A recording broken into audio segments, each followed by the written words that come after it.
Bonjour à tous, c'est David Leclerc, votre analyste pour belgianinvestor.be. Voici la mise à jour en vidéo de mon avis concernant l'euro-dollar en unité journalière. Analyse qui se fera pour la semaine du 13 juillet sur une plateforme MT4 en collaboration avec FXCM. L'habituelle information sur les risques parce que le marché comporte des risques et n'est pas adapté à tous les profils d'investisseurs. C'est à vous-même d'évaluer vos propres risques. Moi, je ne suis pas là pour vous conseiller dans vos opérations.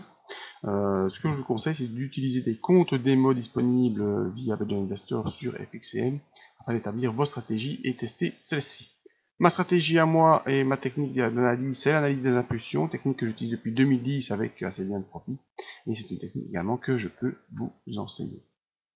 Alors, notre plateforme MT4, qu'est-ce qu'elle nous montre? Eh bien, voici l'évolution de l'euro-dollar en unité journalière. On voit qu'on est venu par deux fois toucher les 1,14 avec des zones de résistance, donc ce double top sur les 1,14 qui nous avait renvoyé sur les 1,81 et on utilise depuis cette impulsion les retracements de Fibonacci entre le point bas et le point haut pour nous donner des zones de support et de résistance.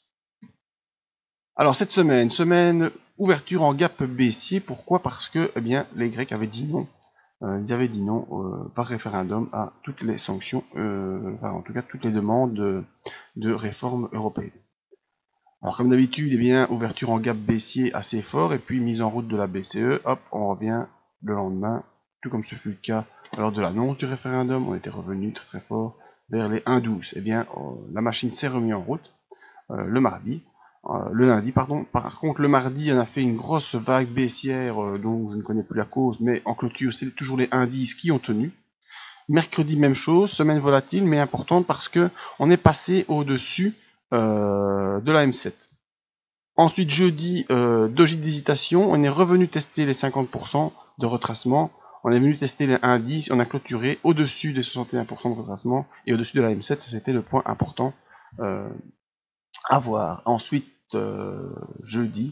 vendredi, eh bien, clôture haussière parce qu'on a eu l'annonce de la lettre de Gepsipras avec la proposition des réformes pour le dossier grec. On est venu tester une zone de résistance à 1,1663.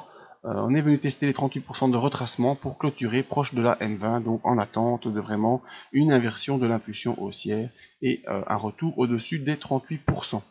Donc tendance plutôt haussière qui se marque, d'ailleurs on le voit si on prend le moyen terme, eh bien on fait quand même des points bas de moins en moins bas, donc on le voit ici.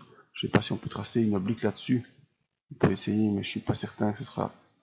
Non, pas vraiment, mais enfin bon, voilà c'est la tendance qui se fait, vous voyez les points bas de moins en moins bas, donc on attend de faire une nouvelle fois des points hauts, parce que là on coince entre des points hauts de moins en moins hauts, et des points bas de moins en moins bas. Donc on se retrouve ici dans un genre de triangle où on est coincé.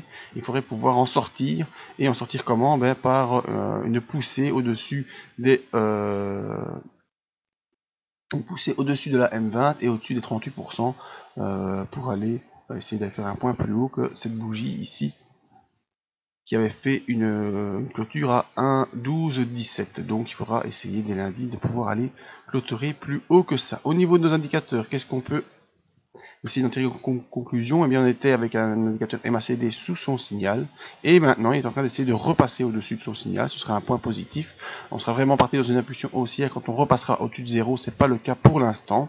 Donc, on attend la clôture de lundi au-dessus de la M20. Au niveau du MACD, on voit que mis à part la grosse ouverture en gap baissier d'il y a 2 semaines, on n'est jamais passé en dessous des 40. Donc jamais on était dans une grosse pression vendeuse en unité journalière. Donc il ne fallait pas prendre des grosses positions vendeuses sur le long terme parce que le RSI n'est jamais passé en dessous de 40. On est d'ailleurs toujours à l'approche des 50. Ici on est à 51. Donc il n'y a pas de pression ni vendeuse ni acheteuse. On attend vraiment l'évolution du cours et une clôture au-dessus de la M20 et même au-dessus des 38% de retracement. Alors je vous invite mardi matin à la session live qu'on aura, je pense que ce sera mardi matin, pour ne pas la rater. Parce que dans cette session live, on passera en revue les unités inférieures, 4 heures, 1 heure, 30 minutes et 15 minutes, voir quelles positions on peut prendre avec les spécificités de l'analyse des impulsions. Pour ne pas rater cette analyse, surveiller les réseaux sociaux, que ce soit Twitter ou Facebook, mais le plus important est de venir sur le site belgianinvestor.be afin de vous inscrire à la mailing list et donc pouvoir avoir dans votre boîte mail toutes les informations concernant cette session live avec les packs FXCM auxquels vous pourrez avoir accès, soit par des comptes réels ou par des comptes démo, et on pourra vous offrir avec Vedja Investor plusieurs avantages. Donc je vous donne rendez-vous, je vous le disais, mardi matin 8h30 pour voir un peu comment les marchés ont réagi lundi suite à ce qui se passe ce week-end pour l'instant et voir quelle position on peut prendre. À tout bientôt.